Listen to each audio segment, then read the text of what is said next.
चल के विरज में देखो, श्याम करुणा लौटाते मिलेंगे।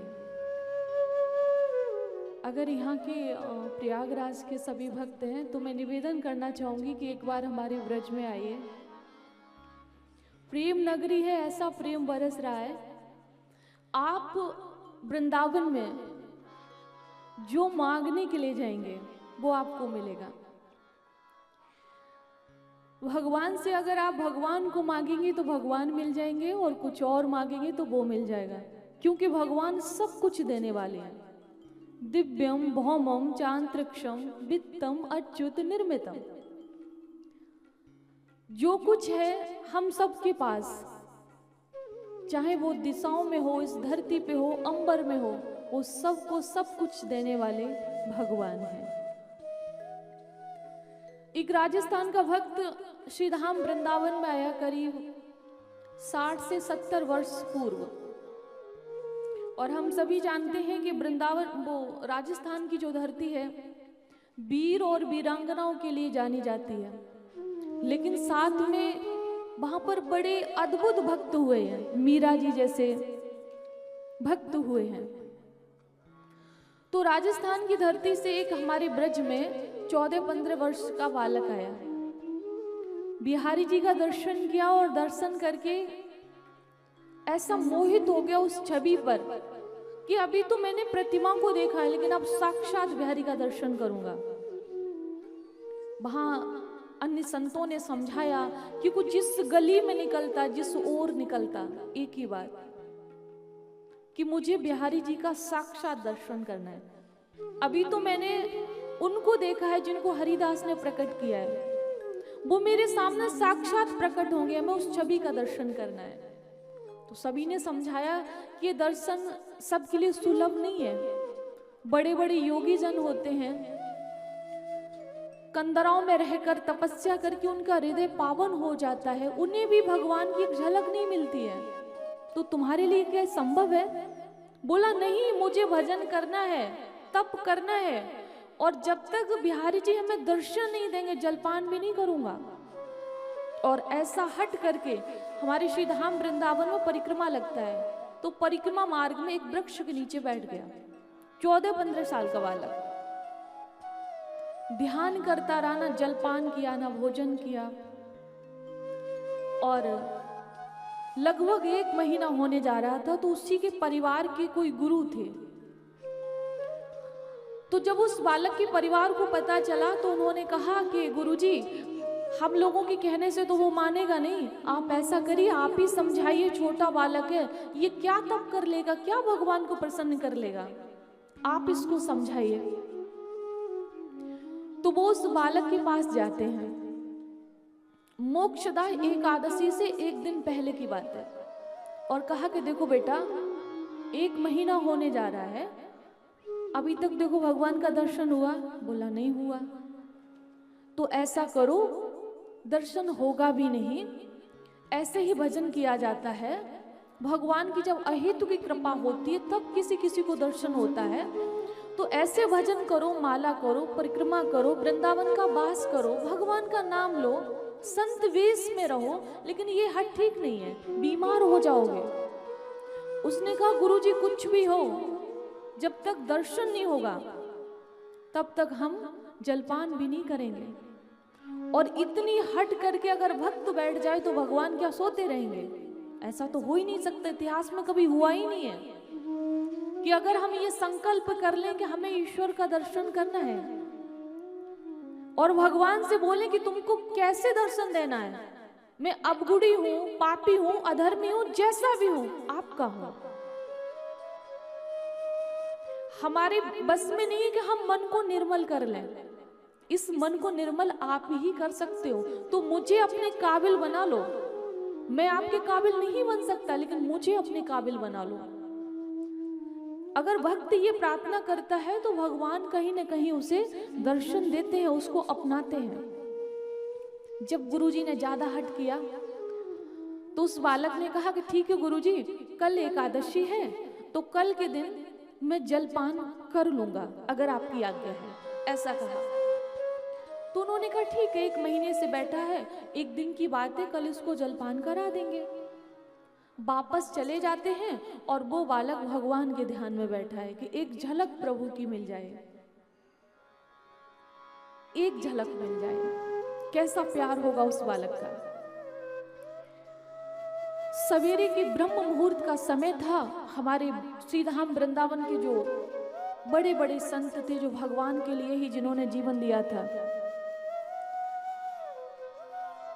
ब्रह्म मुहूर्त के समय उनको नारद आदि ऋषियों ने दर्शन दिया और कहा कि आप लोग सो रहे हो, और उस बालक का नाम ओम प्रकाश था, कि हम ओम प्रकाश को लेने आए हैं, ये कहा।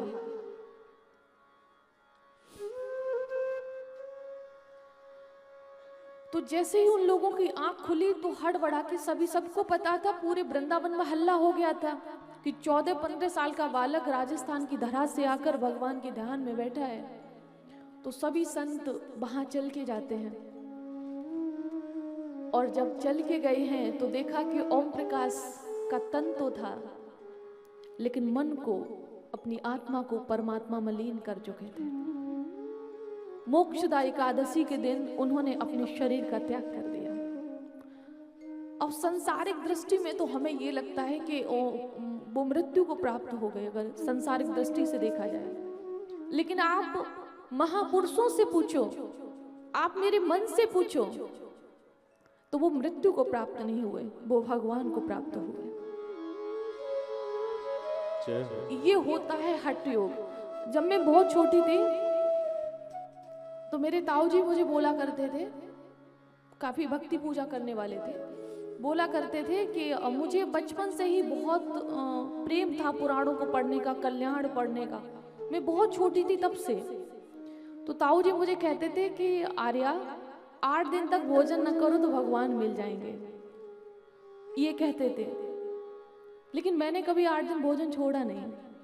जब मैंने इस कथा को सुना तो मुझे लगा कि भोजन छोड़ने से नहीं, अर्थात हमारे हृदय में जितने विकार हैं, जितने व्यसन हैं, उन व्यसनों का जो हम भोजन करते, वो भोजन छोड़ने से, जब भजन होता है तब भगवान की प्राप्ति होती है। हम क्रोध करना छोड़ दें, हम निंदा करना छोड़ दें, हम छल करना छोड़ दें, तब भगवान की प्राप्ति होती है। श्री रामचरितमानस में बाबा तुलसी कहते हैं कि जो मन से कपट को छोड़ देता है, मन से चालाकी को छोड़ देता है, और उसके बाद जब वो माला लेकर बैठता है तो एक एक माला करने से वो एक एक कदम ईश्वर की ओर बढ़ता है। अभी तो हम 10 कदम आगे बढ़ते हैं और 100 कदम पीछे हट जाते हैं। और जब हम व्यसनों को छोड़कर माला करेंगे तो हमारा एक एक कदम ईश्वर की ओर होगा। हम पीछे नहीं हटेंगे, हम आगे बढ़ेंगे। और जब हम आगे बढ़ेंगे तो उस मंजिल तक पहुंच जाएंगे जहां पर भगवान है। और हम संसार में आए क्यों हैं? आए तो इसीलिए, राम सिमर राम सिमर एहि तेरो काज है। राम सिमर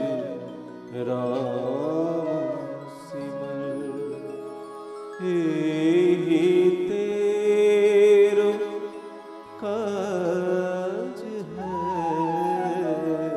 राम सिमर एहि तेरो काज है। राम सिमर आपका काम बस इतना ही है, तेरो राम सिमर यही तेरो काज। भगवान इस संसार में हमें राम सुमिरन के लिए भेजते हैं। ये परीक्षा का समय है। मैं ये नहीं कहती हूँ कि आप धन न कमाएं, आप कार्य न करें, मैं ये नहीं कहती हूँ। लेकिन उस धन की सबसे ज्यादा हमें जरूरत है। ये धन यहीं रह जाता है। और राम नाम रूपी धन हमारे साथ जाता है। तो इस धन को इकट्ठा करिए, और हम इस धन को इकट्ठा करने के लिए ही आए हैं। आप सभी जानते हो शहद, जो हम लोग शहद का पान करते हैं, वो कैसे बनता है बताइए? मधुमक्खी बनाती है ना, पुष्पों पर बैठती है, कलियों पर बैठती है, दूर दूर तक जाती है, परिश्रम करती है, रात दिन। कितना छोटा सा उसका मुख होता है, उस मुख में रस को दबा दबा के लाती है और एक छत्ता बनाती है, उसमें शहद बनाती है। और जैसे ही शहद बन के तैयार हो जाता है ना, तो एक से अधिक लोगों की नजर होती है। मक्खी ने शहद बनाकर तैयार किया, और हम में से किसी ने, मैंने या आपने या किसी और ने, उस शहद के छत्ते को तोड़ दिया। मधुमक्खी ने मेहनत की और शहद का फायदा या तो मैंने उठाया या आपने उठाया। मधुमक्खी कहाँ गई? वो जीवन भर जो चुन चुन के ला रही थी ना, वो तो मृत्यु को प्राप्त हो गई। और जिनके लिए ला रही थी, अपने परिवार के लिए, उनके लिए, उससे नहीं मिला, उनको मिला। अब उसने जीवन में किया क्या बताइए? तो जो कार्य, अगर मान लो कि मधुमक्खी अगर वही शहद भगवान के लिए तैयार करती, तो जब इस संसार से जाती तो वहां लेकर जाती। मधुमक्खी तो उदाहरण में कहा जाता है, जैसे हम और आप जो सारा जीवन परिश्रम करते हैं, कुछ ईमानदारी से कमाते हैं, कुछ बेईमानी से कमाते हैं। अपने दिल पे हाथ रख के देख लो कितना ईमानदारी की कमाई है। मैं ये नहीं कहती हूँ कोई बेईमान है, लेकिन ये तो मैं जानती हूँ कि गलती तो होती है, गड़बड़ तो होता है।